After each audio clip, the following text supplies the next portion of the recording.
Here is perhaps the greatest irony in geopolitics at the moment.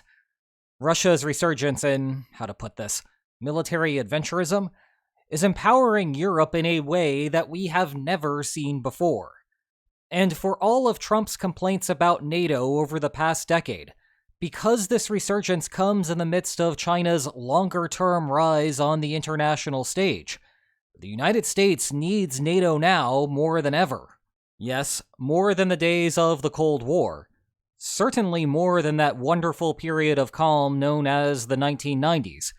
And even more than that time that NATO invoked Article 5, following an attack on the United States. I know that may seem weird looking at the headlines, where it appears that the United States is the one making the demands vis-a-vis Europe. Usually that would be a sign that the United States is the one with all of the bargaining power. But not this time. Most of the discussion surrounding US lobbying to get Europe to increase defense spending focuses on Washington's free-riding criticism. Here, though, it also reflects how the United States needs genuine help now. And I think that understanding why is central to understanding what the current geopolitical environment looks like overall, because this oddly does not happen without Russia. Now, the good news is that the situation is well understood by those on the inside, and we will talk later about the subtle restructuring of NATO to address the evolution later in this video. And if you have been staying current on all of the behind-the-scenes policymaking in the United States that I have covered in the last few months, you likely have an intuitive understanding of this already. But in terms of the general public's knowledge, the situation is entirely opaque. And there are still some lingering questions about how Europe will leverage its increased bargaining power in the future. So join me today as we go through a journey through time and across continents, as we bring the greatest irony into the light. As a starting point, let's go back to the actual starting point. Remember this old chap? It is Lord Ismay, the first Secretary General of NATO. You might also recall how he summarized the purpose of the organization: to keep the Russians out and the Americans in. Oh, and there was also something about keeping the Germans down, but we have moved well beyond that. Yeah, weird is the world where both Western and Eastern Europe have formed a consensus that it is okay if Germany has the most powerful military on the continent. Anyway, back to Lord Ismay. Europe needed the United States. The Soviet Union was just too powerful of a military entity for those countries ravaged by World War II to resist. Well, at least not without the backing of the United States, which was still enjoying a prosperous life across the pond after being practically untouched during the war. That is how you ended up with American tanks patrolling places as far-flung as West Berlin. The United States also benefited from the relationship, of course. Washington did not want to see the Soviet Union achieve world domination, and Europe would be the launching point for that. NATO partners indeed contributed financially and materially to the effort, and the United States further benefited from having European territory to place forward operating bases on. But the relationship was very much one-sided. Now, in a moment, I will discuss the one time that NATO invoked its Article 5 provision. However, it was hard for me to track down some key quotes about the United States' position. It turns out that the corpus of human knowledge is massive, and I am just one man. But there is a great tool that helped me find the right sources. Not quotes, but real sources that I could cross-reference. Actually, it is today's sponsor, ChatLLM Teams. AI is much better at understanding abstract requests like US sentiment about Article 5 than traditional search engines are. However, the proliferation of AI services makes it difficult to know which to use. ChatLLM Teams simplifies your dilemma by automatically rerouting your prompt to the service best suited for your needs. Plus, it gives you access to more techie tools like image, video, and code generation. And you can get all of this for only $10 per month, way less than paying for each individual service's credits. So go to chatllm.abacus.ai or click the link in the description to try it out. And thanks again to them for sponsoring today's video. Moving on, post-Cold War, the relationship evened out, but that was mostly a result of how the general threat level had dissipated worldwide. Europe no longer needed the United States because the Soviet Union had ceased to exist, and it would be a long time before Russia got its act together again. At the same time, though, it was not like the United States grew to rely more on Europe. In fact, Europe's defense spending tanked even harder than US defense spending over that period. Now, that did not stop the United States from looking to Europe when it was convenient. This was the era of the New World Order. So when the Clinton administration wanted to intervene in Kosovo, it went through NATO as a means to establish more international legitimacy. Ultimately, though, it left US military brass with frustration that they were fighting a war by committee, a concern that would have far-reaching consequences. And that takes us to an episode from this time period that perfectly encapsulates Washington's attitude toward NATO, and it is one that I observe being misunderstood all the time. If you are watching this channel, then you probably already know that NATO's Article 5 collective security provision has been triggered exactly once, provisionally on September 12, 2001, and then confirmed on October 2nd. Following through on their treaty commitments, many NATO countries would indeed send troops to assist the United States in Afghanistan. Given those historical facts, you might be inclined to say that it was the United States who invoked Article 5. And as shorthand, I guess that is okay. I myself have probably said something to that effect at some point in my life. But for this conversation, we need some precision. It would be better to say that NATO invoked Article 5, and the United States kind of just went along with it. The basic sentiment within the Bush administration was, we're America. We can do everything by ourselves. We don't need anyone else. Meanwhile, the sentiment within NATO was that it would set a bad precedent if something that met the Article 5 bar did not receive the Article 5 treatment. Remember that Article 5 is the very definition of an incomplete contract. Whatever happened next would be the only reference point for future attacks, if, say, Europe were struck, and Europe really wanted a forceful response. However, the Bush administration did not want the United States to fight another war by committee, so it went along with the process to again enhance international legitimacy. But as an anonymous US official said at the time, it's safe to say that we won't be asking the Supreme Allied Commander Europe to put together a battle plan for Afghanistan. Summarizing the situation, Tommy Franks, the US general in charge of the invasion of Afghanistan, said that he doesn't have the time to become an expert on the Danish Air Force. Secretary of State Colin Powell seemed like the only one with a more upbeat attitude about the situation. The United States would appreciate the effort, but did not find it strictly necessary. And so, in typical NATO fashion, a consensus formed. The alliance, not the United States specifically, but the alliance generally, would invoke Article 5 in a show of solidarity. Meanwhile, the United States had 8 specific requests for its partners. 1. To increase intelligence sharing. 2. To immediately clear U.S. aircraft for transit. 3. To give assistance to countries that may be vulnerable to similar attacks. 4. To add security to U.S. facilities in allied nations. 5. To backfill materiel that the United States sent to Afghanistan. 6. To approve access to NATO ports and airfields. 7. To place NATO members' naval forces along the eastern Mediterranean. And 8. To deploy a NATO Airborne Early Warning and Control System, or AWACS, to the United States. This was one of the only pieces of hardware that NATO itself owns. Flying over the United States was a relatively safe mission, but it freed up US AWACS for more dangerous missions abroad. A bunch of countries would also eventually join the prolonged war effort. Denmark notably had more fatalities per capita in Afghanistan than the United States did. And all casualties that the coalition suffered reduced the ultimate burden that the United States paid. Nevertheless, Washington's attitude was that NATO assistance provided a fringe benefit. It was not central to the mission.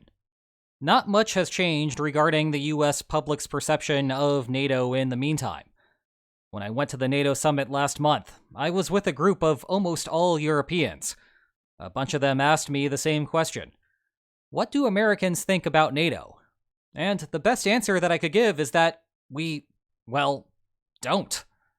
I understand that might sound a bit crazy from a European perspective. Only a few countries on the continent can begin to think about defense strategy outside of the alliance. And obviously, though I am not without fault, I personally spend a lot of time thinking about the organization. But stateside, the gap begins in the American education system. High school history classes are notorious for ending at World War II, and if anything gets taught after that, they are blasting right through the next 80 years. Thus, inside of the classroom, some US students may never reach a time period where NATO existed.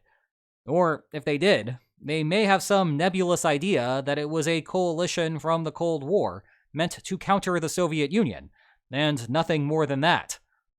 Indeed, up until a decade ago, it was still a passing thought in the US public's consciousness.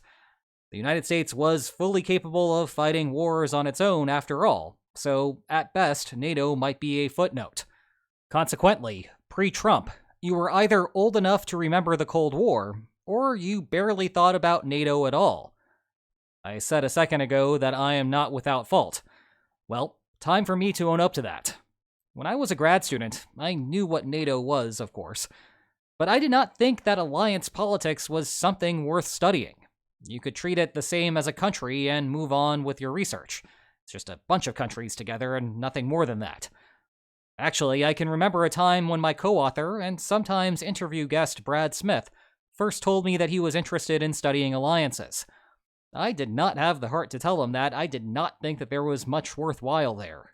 And it would not be until the end of my time in grad school that Brad had written some interesting papers on the subject, which eventually changed my mind.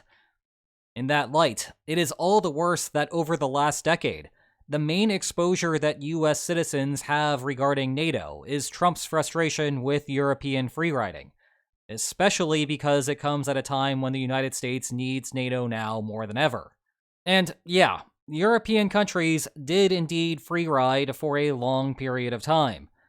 Just look at NATO's own report on military spending over this period, way below a bar that the Allies set for themselves. Now, to be sure, the United States was still getting something in return during that period.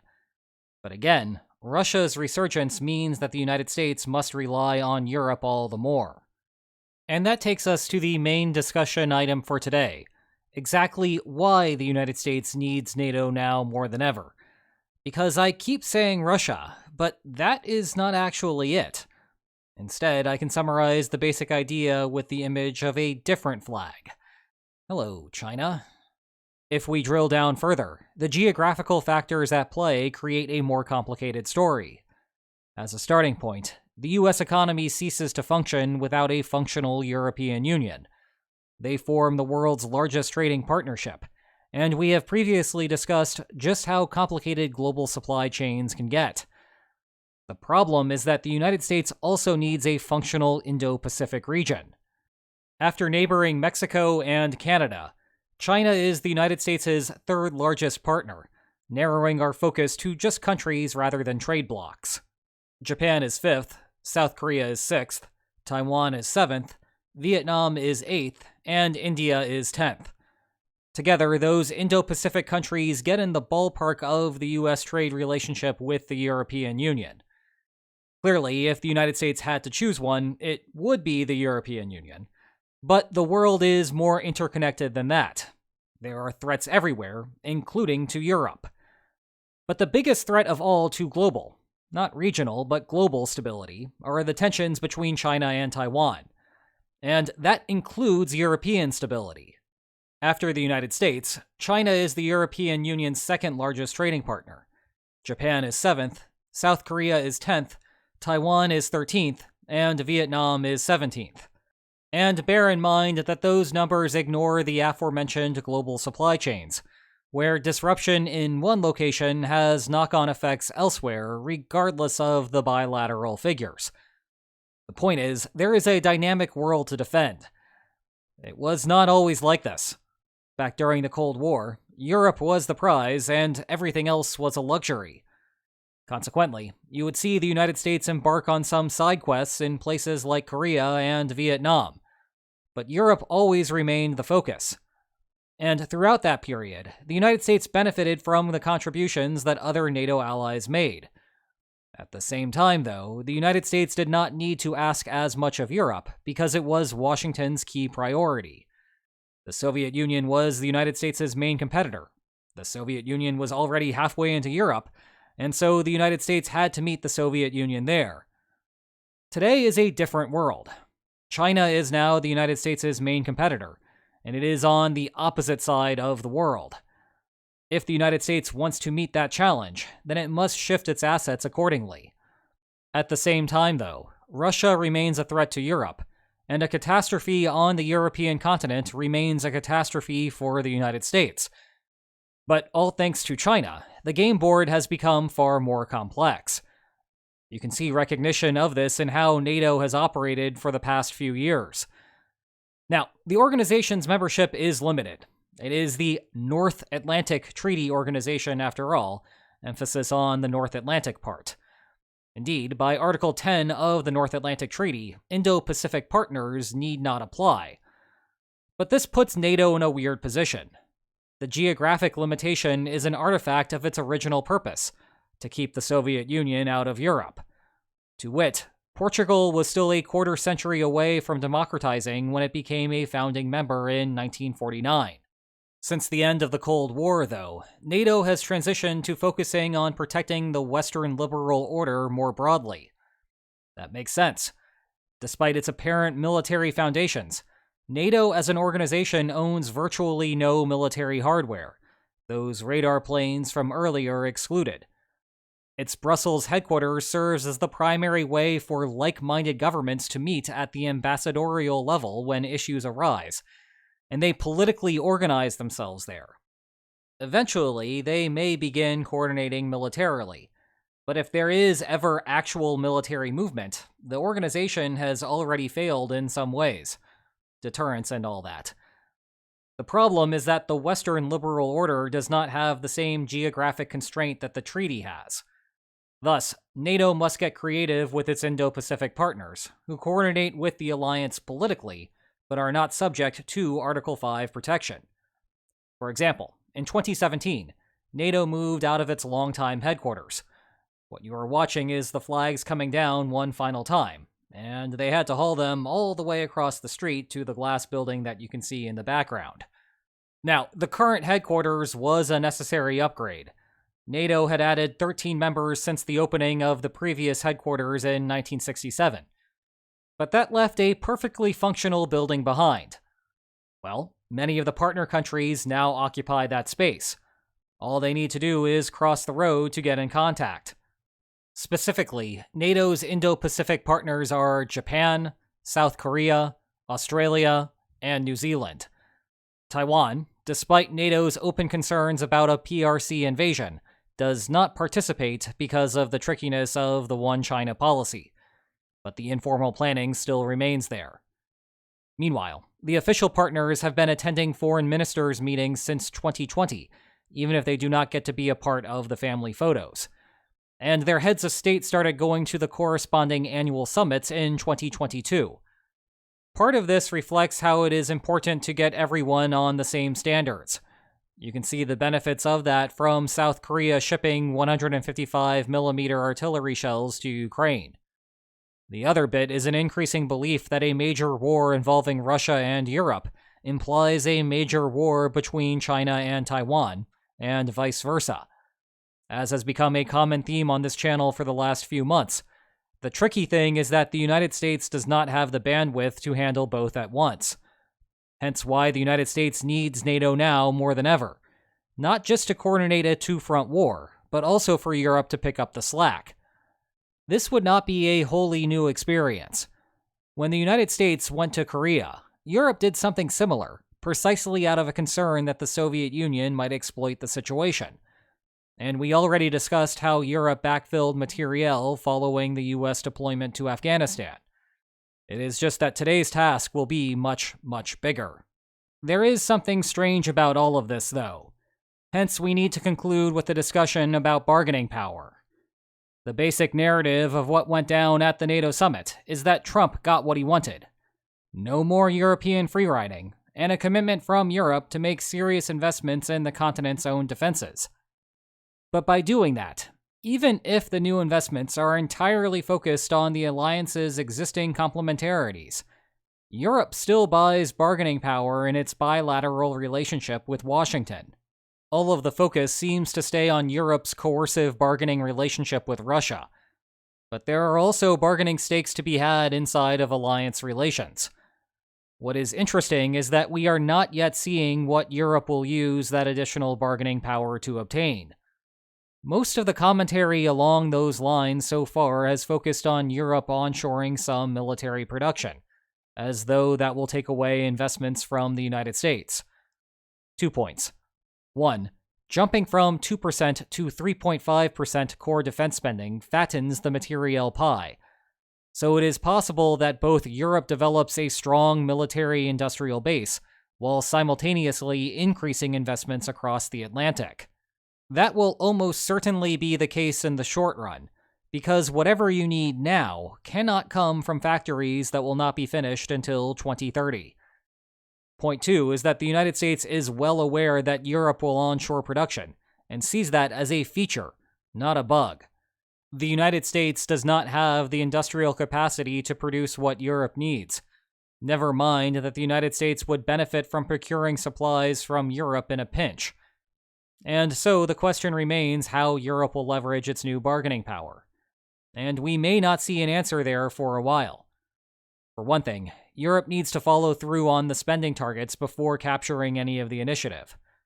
But for another, Trump is such a wild card that you could imagine that Europe collectively leaves the situation be for the time being. Nonetheless, Trump will not be around forever. And if whoever comes next has a more standard political disposition, Europe will still have some more bargaining leverage. And so maybe we will see something then. Until then, you can always read a couple of awesome books about how we got here. Check the video description for more information about them. And if you enjoyed today's video, please like, share, and subscribe, and I will see you next time. Take care.